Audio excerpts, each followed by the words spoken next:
Welcome and thanks for listening to another episode of CRO Café.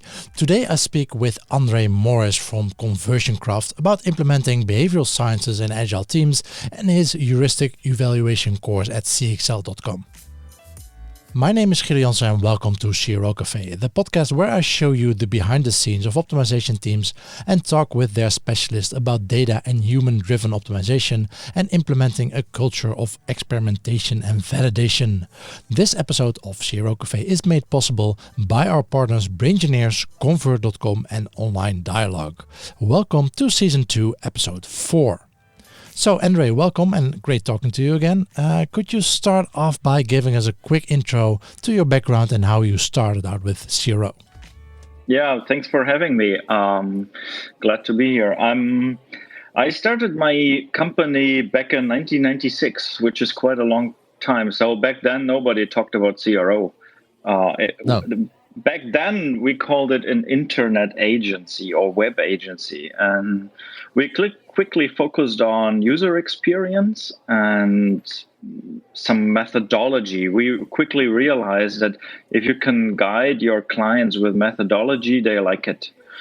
So we started with user research, and we had some very early aha moments that what we do potentially delivers a lot of money to our clients. And I think it was back in 2004 when we started a systematic approach of optimizing a lead generation website. And that was the first client where we measured the impact of our work. And it was something like 300 million euros a year. And we were fascinated by that. And we thought, wow, that makes a big difference. But that was still the time of scaling businesses with AdWords. So nobody was interested in hearing our story. It was actually a tough time because we thought what we do is really clever, but there was no demand on the market. I would say it took another 10 years until people really started to care about the economic outcome of their websites and user experiences. But my background is, to get back to your question, is a user experience view and a qualitative user research view, which then led us to the economic outcomes and measuring them. Yeah, and I think 10 years ago and even until maybe 5 years ago, for a lot of industries, it was just cheaper, right, to just buy AdWords and throw more users at your website. Yes, exactly. and it's also very measurable, of course. That's. Yeah. I remember some awkward pitch presentations where we presented our methods and it just like a secret door in the floor opened and we felt like we were dropped off. So somebody said, what did they talk about? Next agency, please. And they presented some cool flash intro with animations, and that was really creative. And yeah, of course, they went with that agency, and we felt, or we had the impression that we did something wrong, which actually just took some time until these topics, got the right perspective on. Yeah. I think a lot of companies now still, when you bring up the topic of CRO, it feels like most of them right now I think and see this as kind of a sexy topic. Especially when you throw around terms like eye tracking or MRI scanners or neuromarketing, whatever. But then when you actually start doing the work, they get bored really quickly because it's actually hard work, right? Exactly. That's a big challenge. That when you do the job properly, it's most of the times it's more work, it's more effort to do it right than just do it quick. Yeah. Exactly, and that's the topic what we are talking about today. Yes. And whether talking to agencies or clients, implementing behavioral sciences in agile teams, that seems to be a struggle for that many companies face, right? Why do you think that is? I think it's kind of normal that organizations, as they get bigger, when you scale organizations, or if it's already a big traditional organization, they usually focus on efficiency. So there will be always somebody that is demanding a tool or some silver bullets to do the job, or You see, when you go around and you see companies that focus on agile work and agile teams, they have all these sticky notes in their offices and burn down charts. And you see so many things that have an implicit focus on efficiency, where people think they do the right thing because they're busy. And I would say the bigger the organization, the more often you see that mistake. And this is why I think nobody actually wants to do something that causes more effort, because the goal of using all these disciplines that you mentioned before, like behavioral economics, neuromarketing, and so on, it's more effort to create better hypotheses. It's more effort to do proper user research, to understand customers' behavior, and so on. It's always more effort. So if you want to put that into a streamlined agile process for people that focus on burn down charts, it won't happen. As long as they can say, we do A/B testing. We did a couple of experiments last month. Some manager will say, yeah, but look, we do A/B testing. Of course, we are innovative and we do experimentation. And nobody is asking the question, but are you doing it the right way? Maybe it's not about the amount of sprints you do, the amount of releases, the amount of experiments, but maybe it's more about the quality you do. And this is something that most bigger organizations, they don't cultivate it, they don't foster it. There is not a focus on being more effective. Yeah, and so do you think there's an inherent issue with embedding behavioral science in agile teams? Is that doomed right from the start? Yeah. Or is there a way to make it successful? It's difficult. No matter if it's an agile org or a traditional one, I would say as soon as the organization is too big, it's hard to implement it. On a very core level, the task is to operationalize everything you need to be done. And topics like behavioral economics, customer research, or so on, and most of the times they are not operationalized inside these organizations, not inside the process. They have their daily stand-up meetings and Scrum and sprint reviews and retros and whatever, but there is no meeting that asks, is that the right hypothesis to test? There is no operationalized meeting or thing in the process that asks, how do we prioritize this? There's most of the times that there are people focusing on business impact, and they're guessing. They're just guessing what will happen, and they're not measuring the outcomes of their work. Maybe they're afraid that it will show them, oh, there is no outcome, or it's not that positive. So this is why I think it's difficult, no matter what kind of organization. But I would say the agile organization doesn't have any advantage compared to the traditional organization when it's about fostering effectiveness. So managers that look for the silver bullet, they think, oh no, we implemented agile processes in our organization, so we are fine. And they completely miss the point that this kind of organization is still not focusing on effectiveness, although it should. And it does, maybe for small units, for small companies, for startups, but not for big ones. And that's a point that I see a lot of times when I work for companies and when we analyze their backlogs and when we analyze their A/B test results, we see what are they doing there? And just scratching on the surface, but not moving forward. So what do you think the most companies should start with doing or executing on? I usually start with a very boring topic, and that's the topic of prioritizing. So what we do when we start working for a client, we look at the existing backlogs and the existing ideas, and we try to match these hypotheses or testing ideas, however you call it. We try to match it with customer behavior. We start with a theory. If it's a good hypothesis, then it's able to change customers' behavior. So what do we know about customer behavior? What are motivators? What are demotivators? So how can you fit your hypothesis to what we know?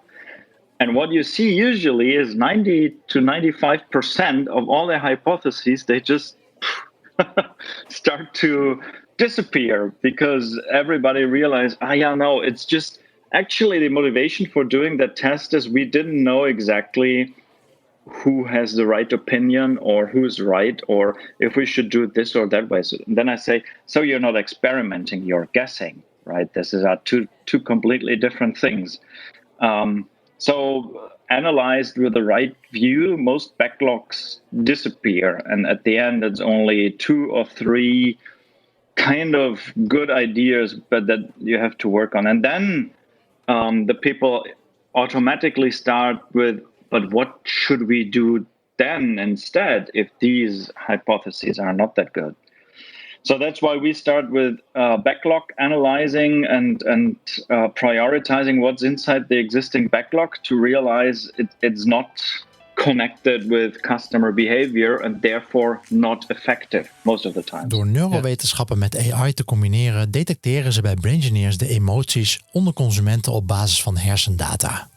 Tegelijkertijd worden ook eye-tracking, mouse-tracking en schermopnames vastgelegd, zodat je per seconde kan zien hoe je consument online interacteert en wat zij op dat moment onbewust voelen. Deze informatie wordt toegankelijk gemaakt voor je hele team middels hun Emotion Analytics platform BrainPeak, de sleutel tot de ware consumentenbeleving. Ontdekken hoe consumenten zich echt voelen op jouw website? Ga naar www.braingineers.com. You often encounter companies where you need to completely redo their whole, the KPIs, the way they measure things. Mm-hmm. I see often that companies, they're trying, like you just said, they're A/B testing, not realizing that A/B testing is just the part of the validation, but you also still need to do the work before that. But also often that companies, or at least the e-commerce teams, they are looking at KPIs. They don't even work on KPIs that actually benefit the company. They work with trickle down KPIs or very narrow KPIs, and that they might be optimizing for that.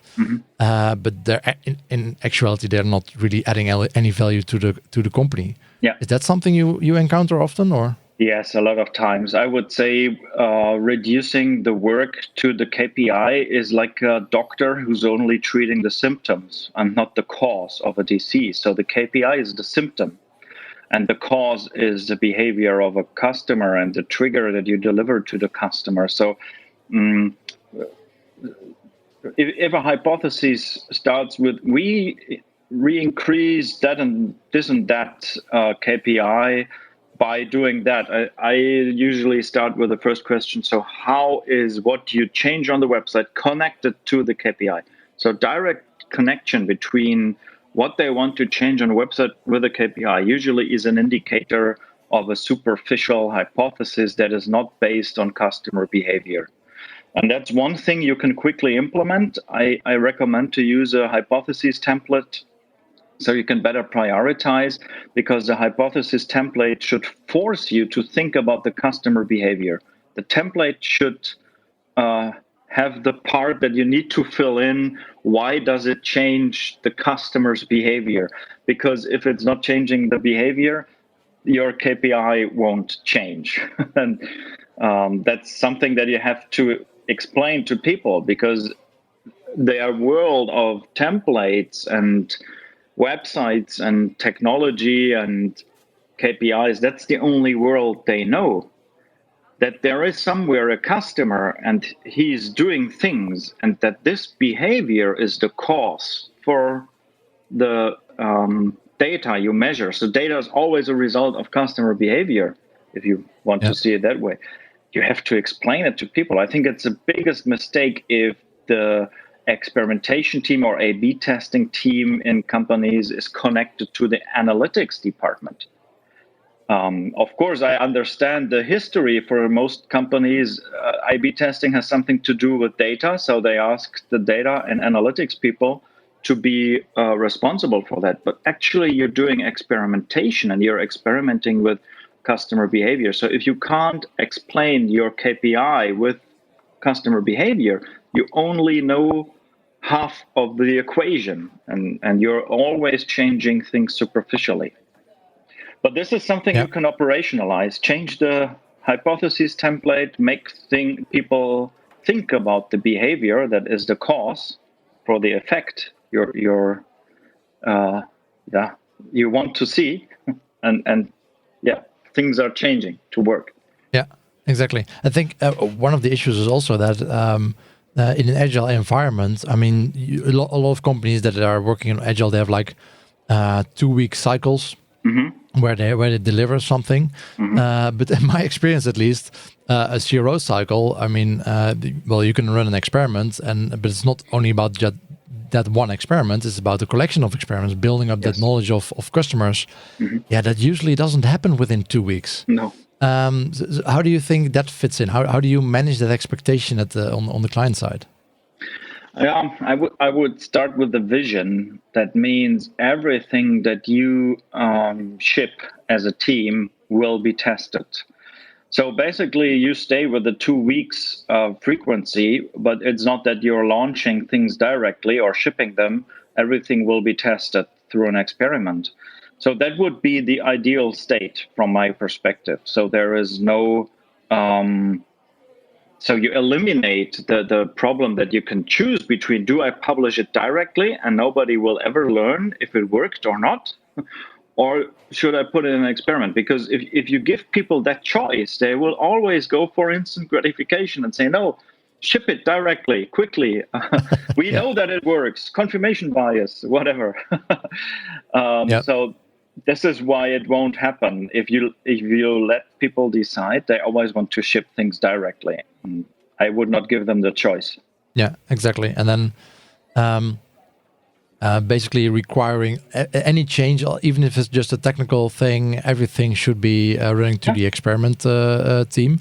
But then, of course, I think a lot of companies run into the issue that they don't have the capacity to do so, the resources to do so.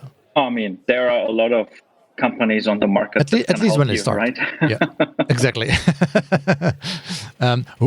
Who would have such a company? I don't know. Let me think. But I mean, you can scale that. It's starting with a lot of services and companies. I mean, it starts with the testing tools. They're starting to build on-demand services. So you can just press a button and somebody will develop the experiment for you. There are small specialized companies on the market that build experiments for you.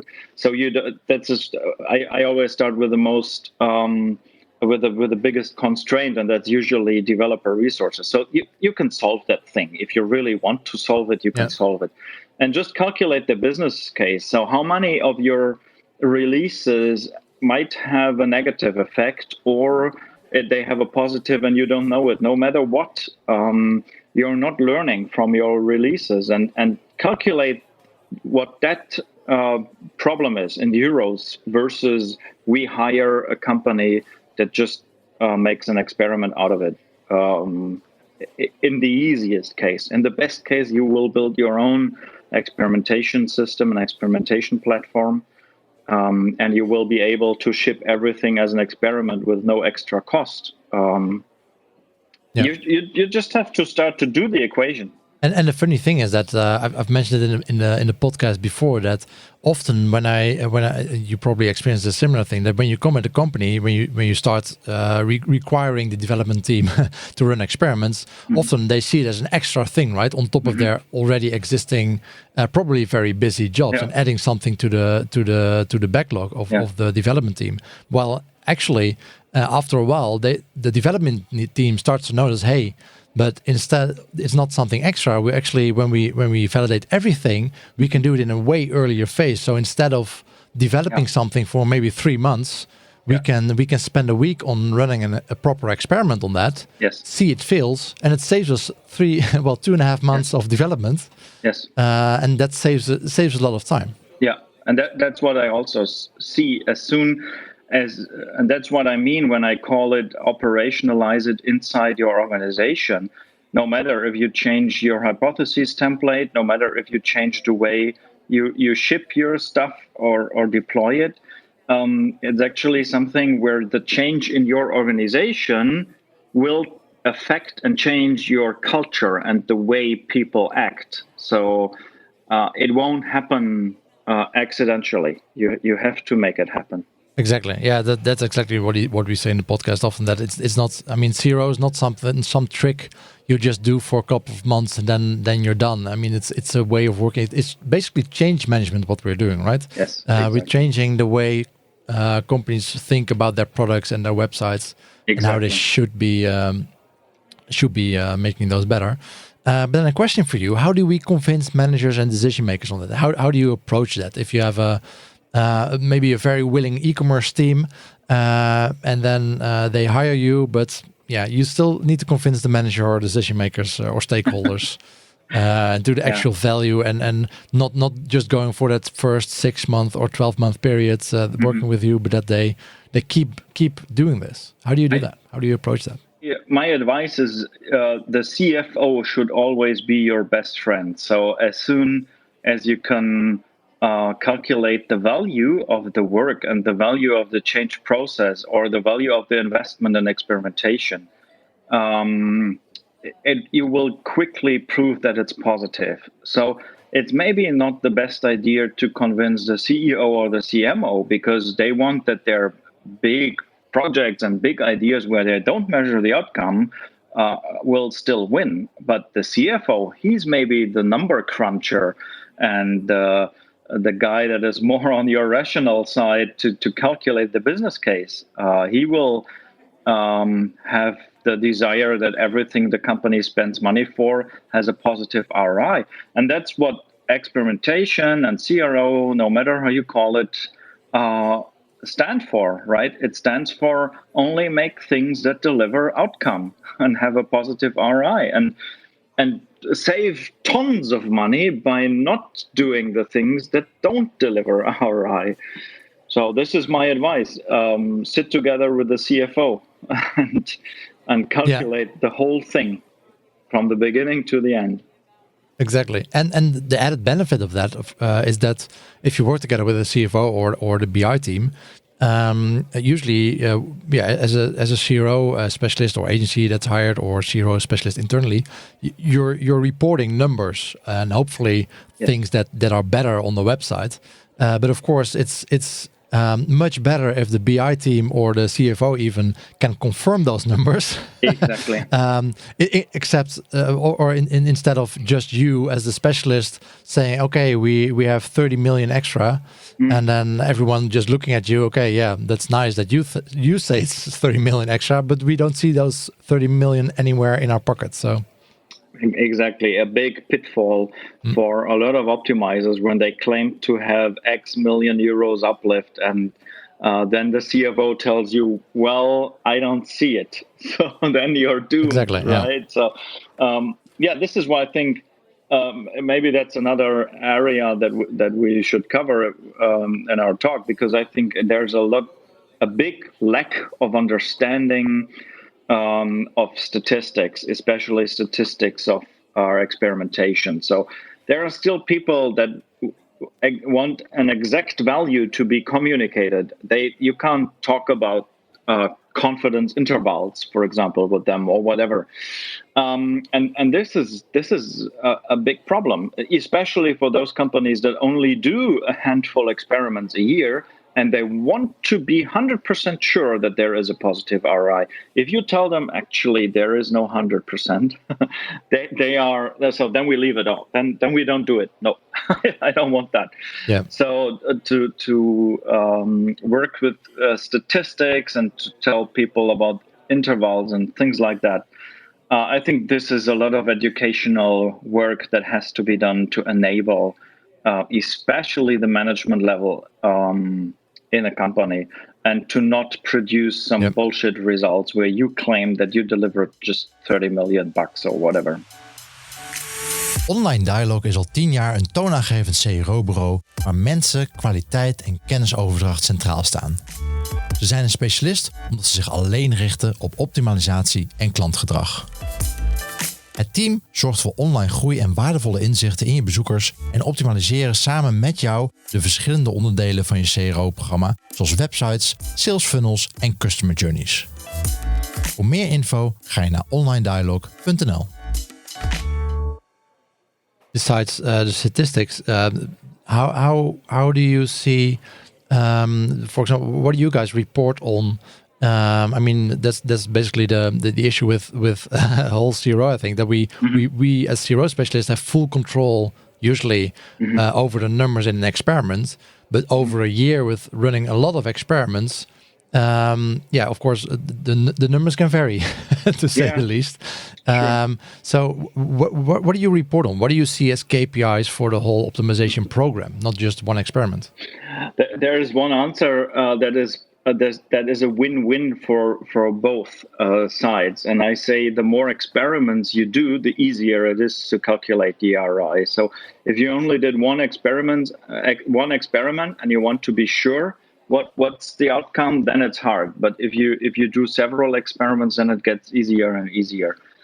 And as I said, we teach people what a confidence interval is, and we try to report our results in that interval. So we say with a possibility of X% we made that, and with Y% we made that result. We can't say you exactly, but somewhere in between is it.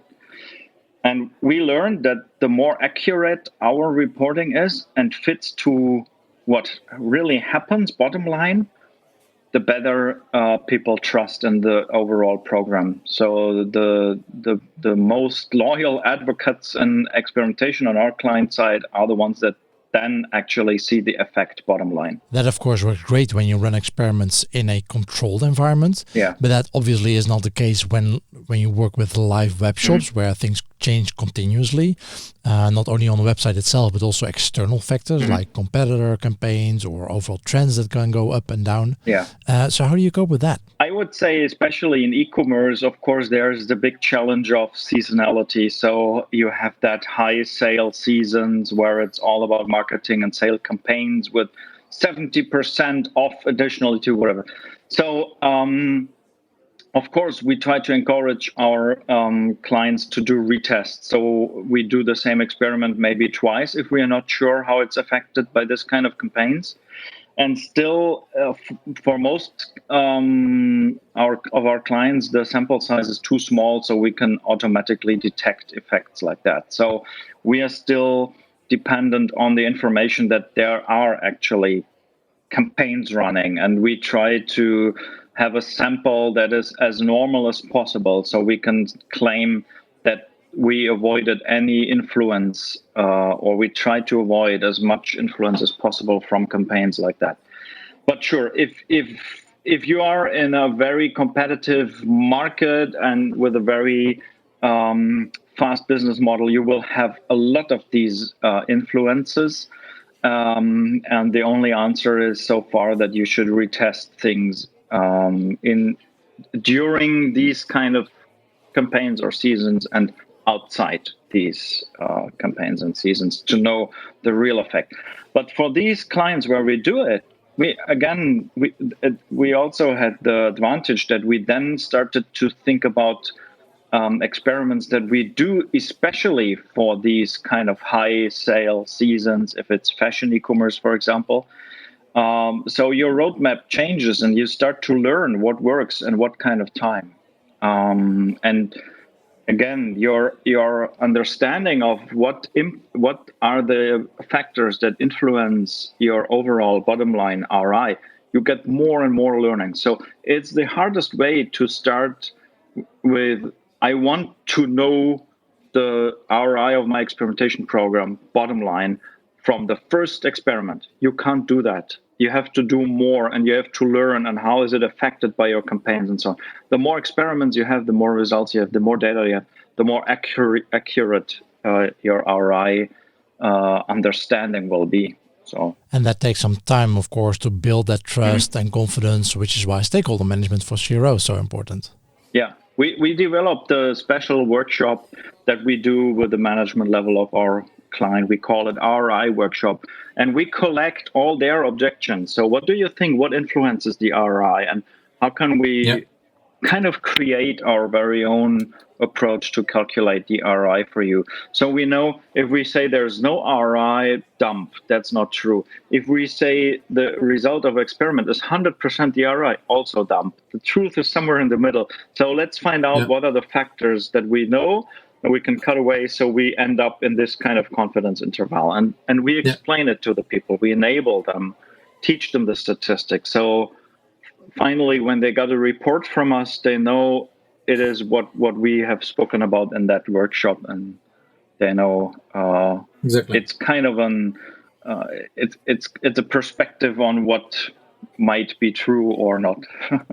Yeah, like we just said, ideally you can state ROI benefits in some form of conversion or revenue uplift, but it could just as well be in terms of saving your development team from implementing stuff that won't work anyway and saving a lot of resources that way. Yeah, but basically we started with the question, how do you get the organization to focus more on effectiveness instead of efficiency? And I would say, prove them that it's worth it. So these exercises, they sound really theoretically and based on statistics and so on. So, this is the tough part, but I would say it's the foundation to prove this value. And if you don't prove that value, nothing will change in an organization. Exactly. And how would you actually sell CRO packages to clients? I think it was Craig Sullivan saying in the CXL course, CRO for agencies, that you shouldn't be doing anything based on website KPIs, and doing CRO performance-based is almost always going to backfire. Is that also your experience? Are you, for example, selling hours or packages? We sell packages, and I would say the way we sell it to our clients is pretty much the way I just told you. So we start with calculating the business case and focus on effectiveness, and telling our clients that we need a kind of a proof of concept that focus on effectiveness and putting more resources on better user research, on better hypotheses, on better experiments is worth it. And you will always find these kind of people that understand it and that will be your advocates to say, let's do that, let's give it a try, because the way we are doing it right now can't be the right way. We are just busy and we don't measure the outcome of our work. So we feel good, but actually we see the numbers are going down and we can't change it. So everyone is feeling good except the CFO. Exactly. Talk to the CFO before he shuts down your team. Exactly, and that's a good tip, I think. Another thing I wanted to talk to you about. Last October, I did an online course on cxl.com about heuristic analysis frameworks, which is the course you teach. So first off, I wanted to thank you for putting in all the time and effort to put the course together. And so could you give our listeners a high-level overview of that course? The course, first of all, I see a lot of heuristic evaluation is just based on gut feeling, right? So most people that are doing it, they watch your website, they look at the website and they say, well, I don't like that. And I think this is very dumb. You need an objective framework so you can kind of, better analyze what are the levers that you have. And the second thing, as I said, we do a lot of user research, and I see two problems. Either companies don't do user research, or if they do user research, they think everything that comes out of user research is valid. And that's also not true. So a lot of times your users don't tell you the truth. And this is why I came to the conclusion together with Pep, the founder of CXL Institute, that we should have a course about heuristic evaluation that is first making this process more objective, and second, that fills the gap. So how can I get the answers that my users and the user research won't tell me, right? And I use the example of a big expensive car, and I say if you do a user research about that car, nobody will if you ask why did you buy this car, nobody will tell you to impress my neighbors, right? I have a deep complex about my self-esteem, so nobody will tell you that, right? So this is a lot about implicit goals and psychology and processes that are unaware in decision making, and this is why you need heuristic evaluation to fill that gap. I don't want to say that doing user research is wrong or a waste of time. Analyzing the kind of persuasive power of your website is like the perfect add-on you need. Yeah. But it only works if you have an understanding about your customers, right? So this is something I explain in the course. Yeah, and I think that already in the first session of your course, you already provide an overview of all kinds of different research methods with their pros, their cons, their validity, and also showing that it helps to combine different sources to get closer to the truth. And I think that we all suffer from a huge bias towards using data from Google Analytics or similar tools, because that's usually very easy to access and it's already contains a large amounts of data, and although that gives you an idea what people are doing, you're still very much in the dark as to why they are showing certain behaviors. And that's why it helps to combine different research methods, including heuristic evaluations, to get a much broader overview of the actual issues on your website. Exactly. And I have that picture. I think it's also a slide in the course where I say, like, the data is like the shadow. It's a projection of the user's behavior. Like if you have a light and a user, it projects an outline of the user on the wall. It's not the user or it's not the behavior. It's just the result of the behavior. And seeing the whole picture is much more than just the data. So this is why I say, if you have the data, if you do user research and you have a good understanding about your users' behavior from, for example, a heuristic evaluation, then you looked at the same thing from 3 different angles, and then your overall picture might be much more valid than if you just use one method. Werk je aan een front-end AB-test en heb je ook last van de bekende flikkeringen in je variaties? Dit kan natuurlijk je testresultaten beïnvloeden en een positief testresultaat neutraliseren. Probeer Convert.com's AB-testing software die Smart Insert technologie gebruikt en die flikkeringen voorkomt. 5 keer snellere support via 24/7 chat, de helft goedkoper en het bedrijf is daarnaast maar liefst 15 keer carbon positive. Je doet dus jezelf, je bedrijf en de volgende generatie een plezier door hun website convert.com/sneller eens te bezoeken. In the course you also introduce your framework for doing this. Could you give us a short introduction of that framework? Yeah, the framework is called the 7 levels of conversion, and it's very old. It started, as I said, we started with user research like 20 years ago.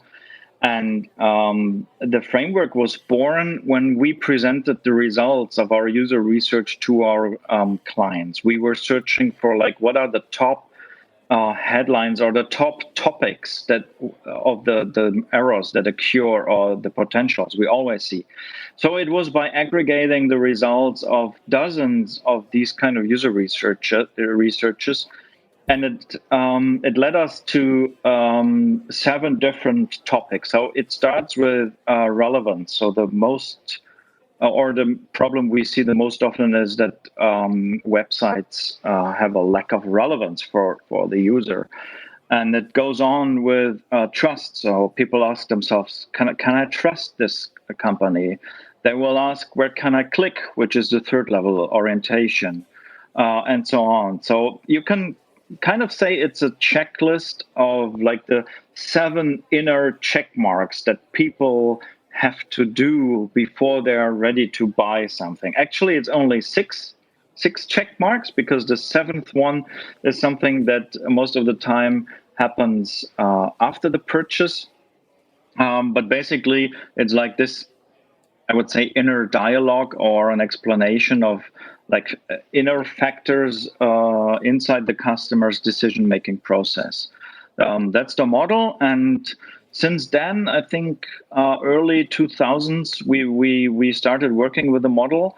A/B testing came later, and building hypotheses and so on, that came later. But right now, the model is validated with kind of thousands of A/B tests, and we are still working with that. We get a lot of positive feedback. In the German market, a lot of companies are working with the model, and now that I published it on CXL as a course, I also get a lot of positive feedback from CXL. Yeah. So I'm happy that it's useful. It's simplifying, right? Exactly. Yeah, and stood the test of time. That's good, right? Yeah. Like every model, it's not the truth. It's just a way of simplifying the truth, so your work is going to be easier. Yeah. What's the saying again? All models are wrong, but some are useful. Exactly. Yeah. Ours. And of course, my friend Chris Goward with his lift model. It's kind of similar to that, but the lift model has a plane, and I see it's sticking on a lot of office walls because for people it's very easy to understand with a plane. I said, damn, when we started our model, we forgot a plane or something.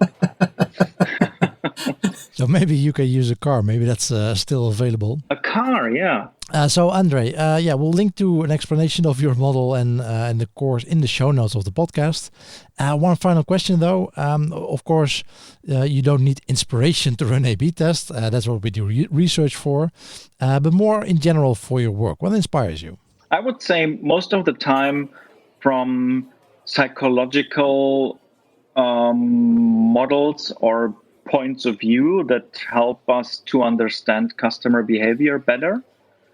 So some of the best hypotheses for optimization came out of workshops where we teach our clients to use persuasive principles or to use methods, behavioral design methods, build personas, whatever. Everything that helps to understand customer behavior. I would say these kind of thinking always ended up with better hypotheses and better results. Yeah, meeting the actual clients, which can be inspiring. And sometimes clients expect us to be the expert in whatever they are selling, but that's often not the case, right? We are the experts in how to sell and how to optimize what you have, but we're not necessarily the expert in the product itself. And that's good, because I would say it's even the other way around. Our clients, they know too much about their customers. So not knowing that much is the foundation for seeing the user experience the way their users see it. As a product owner, as a UX guy in the company, you can't see the user experience anymore as a customer sees it. So I think that's a big advantage. Some of our clients told me, oh, you can't start with the analysis of our website. You didn't get the briefing. And I said, yeah, thanks God, we don't have it. So we can do a better analysis. Yeah, it's not personal for us. Exactly. André, thanks again so much for taking time to talk to us. It was a great pleasure. Thanks for having me. Are there any conferences or events we'll be seeing you in the upcoming months? Oh, I don't know where you will be seeing me, but it's the obvious conferences that I'd like to recommend. Like go to conference where you see people that are in the same job as you are. So we mentioned the CXL Institute and their course, and of course conferences from PEB like the CXL live conference or the Elite Camp in Tallinn is always worth a visit. I would say it's like a reunion each year to meet these great people. Yeah, I love reunions. André, thank you so much for the interview, and hopefully talk to you soon. Thank you. This was Season 2, Episode 4 of CRO Café with André Morys from konversionsKRAFT. And as always, the show notes can be found on our website, cro.cafe. This podcast is currently still mainly in Dutch, but if you're interested in our English episodes, please go to cro.cafe/English to see an overview of our English episodes and to subscribe to get notified about upcoming English episodes. If you're interested in promoting your products or services to the best CRO podcast listeners in the world, please take a look at cro.cafe/partner to see how we can collaborate. Next week, another Dutch episode where I talk about how you can get from data to psychological insights with Roos van Dam and Anouk Erens from Online Dialogue. Talk to you then, and always be optimizing.